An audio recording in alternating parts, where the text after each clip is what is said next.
Hi, everyone. Thank you for joining us for the fourth and final week of Career Month.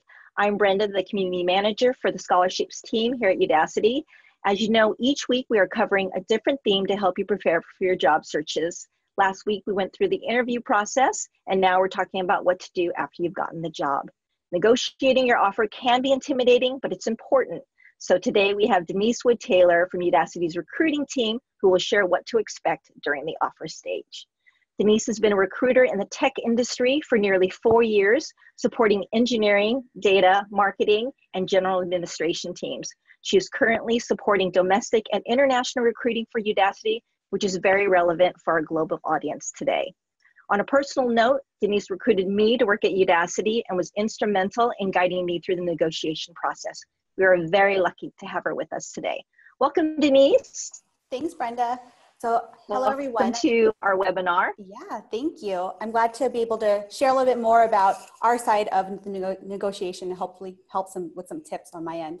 So let me share some information with everybody. So I wanted to share a little bit more about negotiating your offer and what to expect during this stage. A good start is to really know what you're worth. In this part of the negotiation, before you go into it, doing the right research for the role that you're applying for and you're interviewing for is a really great way for you to ask yourself, what is it that you want to be asking for and how are you going to position that request? So do the right research, right? Compare roles that you're applying for or interviewing for with similar companies and similar locations as well. This means, a company that might be in the same series of funding, same revenue, same number of employees, that will give you the best indicator on what you should ask for and what the value of your role would be for what you're interviewing for.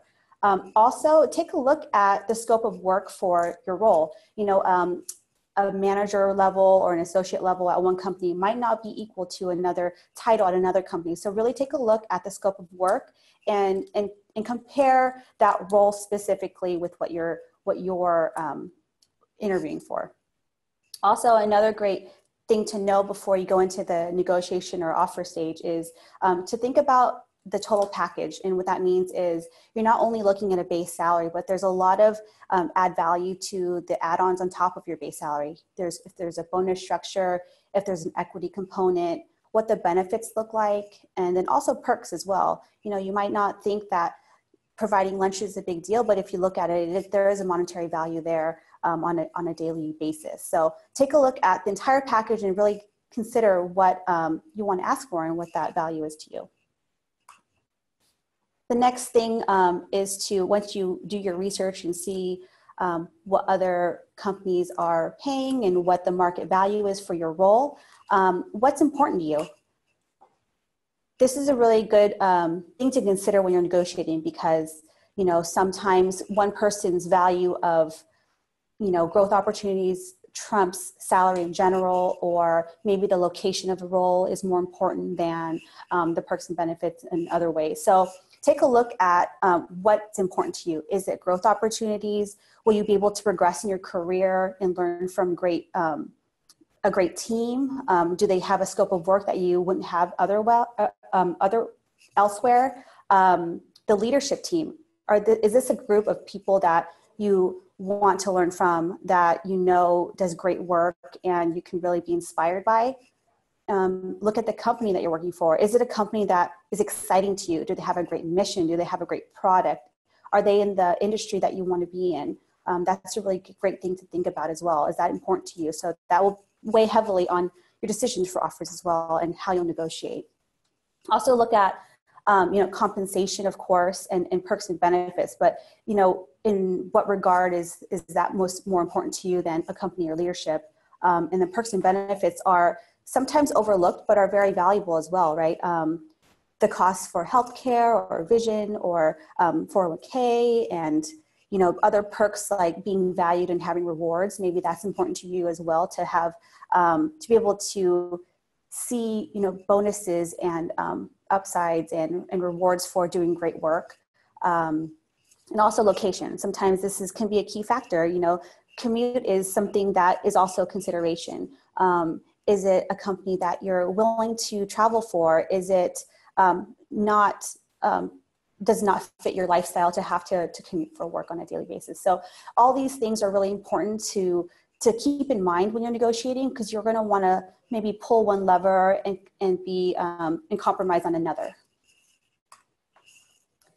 So now that you have all this information on, at least you wrapped your head around the research, what's important to you, you can go into the offer call with a clear vision of where you want to be.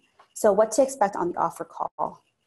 So you'll get, of course, the full offer in detail, right? You'll understand the perks, the benefits, the bonuses, the stock options, the compensation, the annual compensation, and things like that.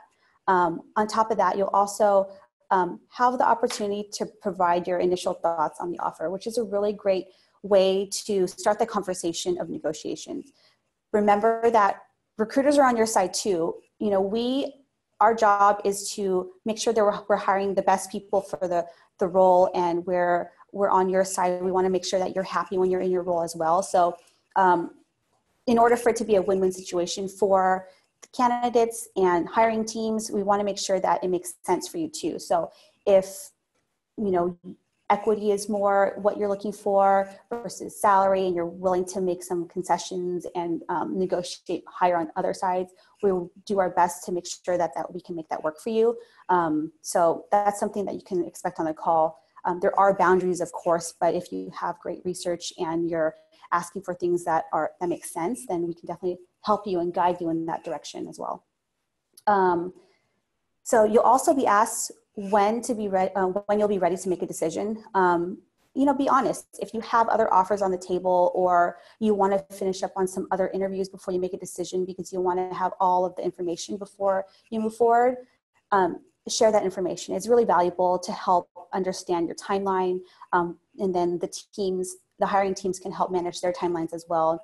Maybe delay on some other decisions, or kind of take a step back and wait if they need to, but be really honest about when you're ready to make a decision. It will gauge your level of interest as well. If you're really honest about it, like, I want to make a decision by Friday because I'm really excited, but I want to finish one more conversation. That's completely valid, and being honest and transparent about your timeline is very helpful for everybody. Also, really take this time for during this offer stage and the initial call to ask all of the questions that you have, whether it be, what does the equity mean? What the benefits in detail are, what 401k might look like, what the salary looks like, if there's bonus structure, what the bonus structure is, if there's a bonus component. All these are valid questions. We'll kind of give you that full picture so you see the entire package and the value of that entire package, because an offer isn't just one thing. It's not just the salary. It's so much more than that. You want to ask about the growth opportunities, where you are when you start versus where you can be in a year is a big factor on that offer call as well. And then also, negotiations is a good reminder. Negotiations are a conversation. This conversation can be difficult sometimes, especially if it's the first time you've been nerve-wracking if you don't know what the other person's thinking. But remember that this is a conversation, right? Just like your interviews, it's a conversation that's just an extension of your interviews. We really want to make sure that you're comfortable in this, you know what you're asking for. Just like you were confident in the way they were answering questions in your interview, it should be the same during negotiations of an offer. So based on the research that you've done and really understanding what was important to you, you can go in confident and be like, this is what I am looking to make based on my research for this level of role in this industry, in this company, and be really flexible on what that means to you too. Again, that comes into play with the whole offer, is some companies will have a lower base and higher equity. Some companies will have a higher base and lower equity. Just know what's most important to you and really kind of use that to leverage your best offer. And this is another reason why it's good to remember that this is a conversation, because the way that you approach negotiations and how you are confident about what you're asking for is really telling on your communication style. It's telling on how you'll work with teams, how you'll ask for raises in the future, how you'll, these are really, it's a good way, just like the interview, to show like I know what I want, I'm confident, but I'm also reasonable at the same time.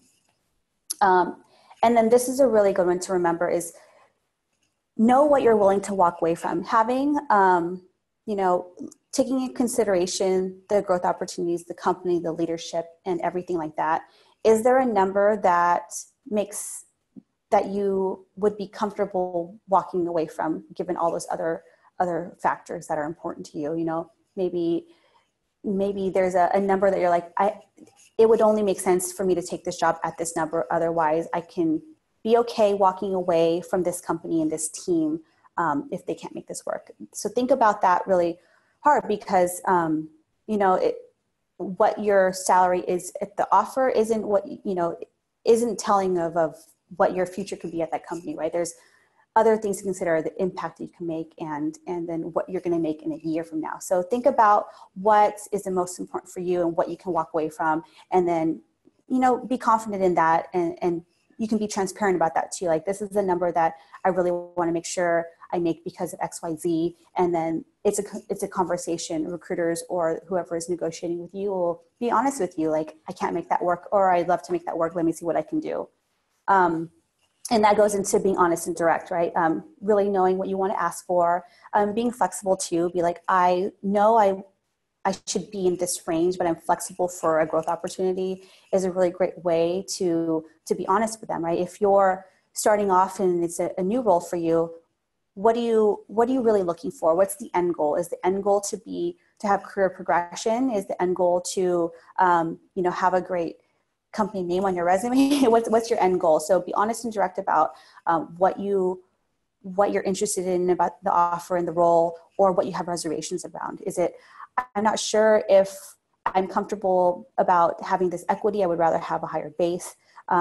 Then have those conversations, and then get really comfortable with what you're walking into and what the offer is as a whole. If there's a conversation and the recruiter or whoever you're negotiating with sells you more on that piece of the offer, and they're, want to make it really clear to you on what you're going to be walking into and all the benefits of taking this job. That's what you want. You want a company that's going to, want you as much as you want them, that they want to show you the value of the company, the value of the team, the value of the role. So be honest and really direct and open about what you have concerns around, and they'll address those for you. So you're completely 100% excited about joining if you do decide to join. And then with negotiations, this comes into play of thinking about the entire package again.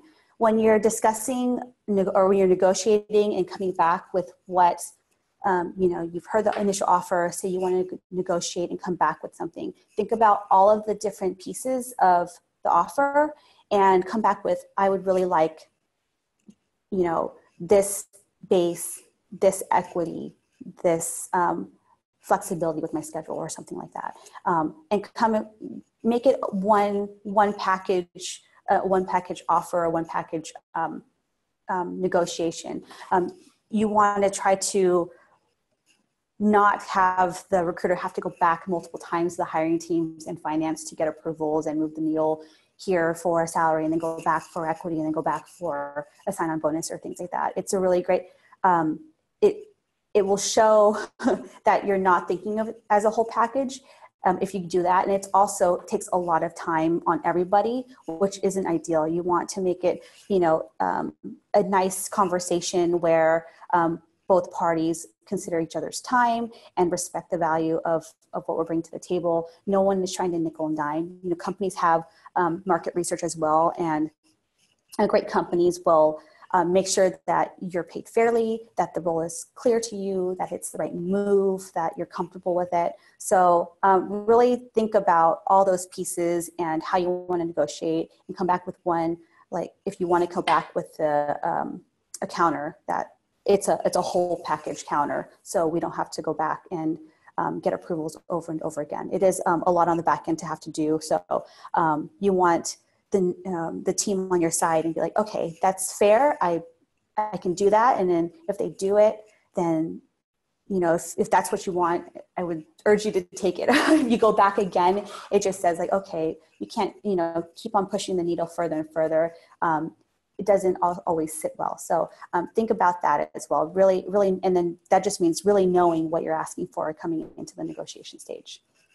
But yeah, that's pretty much all of the information I have on my end in regards to what to expect in the negotiations. And I'm happy to answer any questions that you might have in regards to the slides I've shown. Denise, thank you so much. That was really some helpful tips. I think what really struck out to me of those slides, number one, was know what's important to you. I know that for a lot of our students who are going on to for their job search, like big name companies like Google is what's important to them, but they should also know that, you know, if growth opportunity is important or flexibility in schedule, then, you know, smaller companies might be able to provide that a better opportunity for them. So know it's important and go after that. So some really good tips there. Awesome. Yeah. So let's take we have some pre-submitted questions from the students. So let's dive right into them. The first question is, what if I ask for too much or too little? Will the company reject me? I mean, I think that if you do your research correctly, you're going in with some sort of range. They should reject you based on that. But it would be, again, a conversation, right? When you're negotiating, you're saying, I would like this, you know, a range between X and Y, that if it's in budget, then they should be able to work within that range. But if recruiters and people negotiating will usually be honest and say, that's a little bit high for this role. And then it's up to you to decide, again, what's important to you. If this isn't right for comp reasons, then it's not right.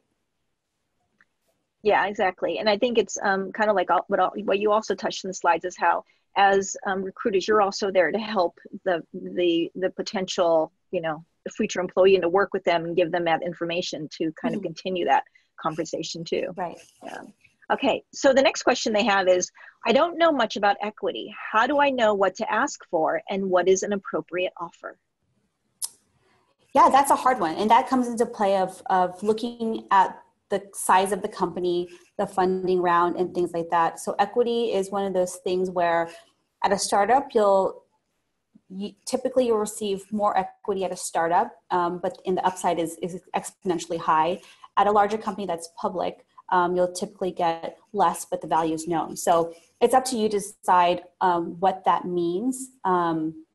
You'll probably want to know what the current, if it is a startup, you'll want to know what the strike price is, right? And you'll also want to know what the valuation of the company is. And that gives you a good indicator of what the stock value is. And I mean, not everybody comes from startup companies. So it's a valid question to ask, and we're always happy to answer them and kind of give you a better understanding of what that equity value would look like. Thanks for explaining that. I know the word equity is used often, but a lot of times we're like, I don't know what equity is, but I'm also a little bit too embarrassed to ask. So yeah, and don't be. I think a lot of people have that question, right? It's a complicated thing to summarize in a sentence. So have that open conversation. Oh, what does that mean? What does the value of that really mean? I mean, that's a very small start conversation for equity will be a lot different than a mid-stage or later stage startup versus a public company. So that conversation will be different with everybody. That's good to know. Good to know. Okay. Another question from a student. Can I ask for time to think about the offer? How long is an appropriate amount of time? Yes, of course. I think that it's very valid to take some time to think about an offer. When you hear numbers up front, sometimes you want to say yes, but you want to just think about it a little bit more too and have it sink in. A good thing to ask is how long they can think about it.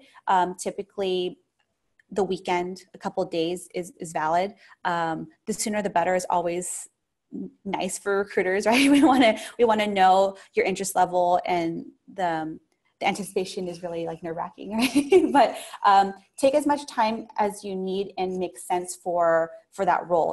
If the company has other offers they want to, or other candidates that they're interested in, you might want to ask that and understand what their timeline is as well, so you know how much time you have to think about it.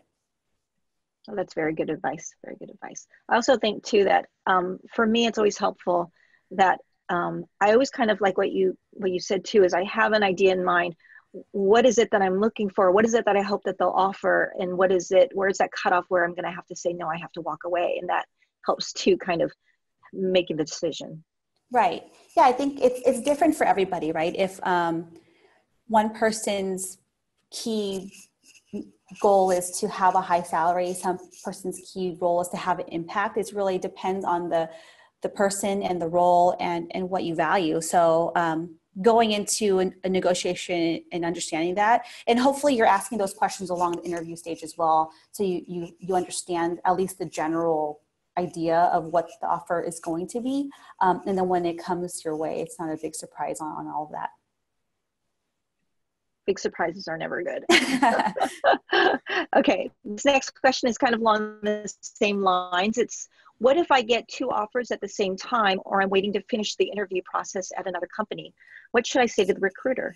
Again, I think it's really good to be open and honest about where you are. I just let them know I have multiple interviews happening at the same time. You're definitely on the top of my list if this company is, right? And I just need to finish up my conversations and get back to you as soon as possible. And keeping them aware of your timeline is very helpful, so then they can manage their timelines around you as well. Because again, you want a company that is excited about you as much as you're excited about them. And you want that kind of perfect match, right? If you want a long-lasting role at a company, you want it to make sure that they're waiting for you, and that if they can wait a couple of days for conversations, it's completely fine. Yeah, definitely. Okay, the next question from a student: will I ever be denied a job for asking too much? I think this comes up a lot. Yeah, I think it came up before too. No, I think, again, it's a conversation, right? If you ask for a lot, you'll get a response. If it's too much out of budget, I mean, there are guidelines and there's budgets, right, that we have to stay within. And I think that conversation is, okay, this is a little bit high for your role. What is it that you think you can bring to the table that will put you at that next level, right? Or what can I do to get to that next level is probably a better question if that's not the right range for what you're asking. And I mean, if you do your research right for the level and the company and the role that you're in, it should be pretty much in line. Denise, can you offer some recommendations on figuring out how much somebody should ask for? Yeah, I mean, that's a good question. Let me think about that. I mean, there's a lot of online websites that you can take a look at. Just people do share their salary information at specific companies. So if you want to research companies that are similar to what you're applying or interviewing for, and see similar roles and kind of get an understanding of the ranges, and don't look at one data point, look at multiple data points and kind of see the average and the range there. That's a good way to start. As you're interviewing too, it's a good way if you want to start getting a sense of range of that role, ask, what is the range to pay for this level? This is probably a better question to ask later in the interview process, once you've proven your skill set, so they can assess like, okay, you're at this level and this is what the range is for that role. Just kind of starting to collect your own data as you go through the interview processes. Yeah, you just made a good point too about when during that process to kind of bring that subject up. It's the first conversation is not the time to bring that up. Yeah, I mean, it really depends, right? If there's you're later in your career and like you're at a certain level and that your comp is a little bit higher, you might want to bring it up sooner. But if you're starting off and the question isn't asked off the bat, then maybe wait a little bit later. It usually comes up in the initial conversations, though, of where you want to be in salary range. So if that question does come up, it'd be really good to have an answer, at least a range, or even I'm happy with, I'm flexible, but I'm more concerned about my the role and the team and the company, and that's a really great answer too when that comes up. Okay. Next question. I am a senior level in my current role, but am transitioning careers and will be entry level in this new role. How can I negotiate a salary that I can support a family on? That's a good question. I actually am a career changer as well. And there's definitely some, you know, give and take when you're doing a career change. I think if you negotiate, I mean, as you go through the interview process, you're sharing your relevant skills and what you can bring to the table and what you can offer to that role. And as you interview for these positions, you should be aware of the level. So if you're going from a manager or senior level? A senior level. A senior level to an entry level. Just to be honest about it, you know, I was making this much in my previous role. If you want to share that, or just say I would like to stay within this range for this role. Let me know how we can make that work. Should I take on more responsibility? Is there room for advancement in 6 months if you can't do that for me now? Those are good ways to kind of just see how you can make it make sense. Yeah, I love that language that you use too. Okay, next question. What questions should I ask a recruiter in the final negotiating call? Great question. I guess, what are the next steps is a great one. The recruiter in the negotiation call will give you a better picture of what to do next. You know, if you come back with a counter, then we'll say, okay, let me see what I can do. We have to usually go back and see if there's room for in budgets and get approvals from finance and hiring teams and things like that. And then we'll walk you through when we'll get back to you what those next steps would be. So yeah, I think it's a good time for you to ask questions on next steps, on if it seems fair, any advice. Again, we're on both teams' side. You know, we want to fill the role for our hiring teams. We also want to make sure that new hires are happy and excited about the position. So really leverage that conversation with recruiters. It's a good way to be able to make a decision on that next step. And it's also a good view into how the company works and how we value employees and what we'll do to get the great employees. Yeah. So here's a question somebody had on asking for more than what's being offered. Is there like I should say a range, like a percentage range or something that is often recommended? Like, you know, it's okay to ask like 15%, but maybe not like 50%, or is there any kind of guidelines around that? Not so much. I think judgment comes into play there. It really depends on the role and the scope of work again, and then just the research that you've done. If the offer comes in extremely low for what you know it should be paid, then I think that's just a conversation again. Like, oh, I know that it looks like this is the range in the valley for this role. I would like to kind of stay within that range and to understand why this offer is at where it is, right? So I think those are the questions, like, is this the right level? I think a good question, if the offer is too low, is this the right level that I'm applying for? And again, that should be something that you assess earlier on in the interview. But there isn't a specific number, but I think just to put into consideration, if you do all your research and you have all this data saying like, this is the number that I think this role should be at, and this is why, that should be a really good way to understand how much room to move there is. And you mentioned, and this is the last question, you mentioned that the negotiations should be a conversation. Can you provide the students with like some like helpful language that they can use when coming back and in their negotiations, like as opposed to like the direct, I want blah, blah, blah, blah. Yeah, I think that's a good point.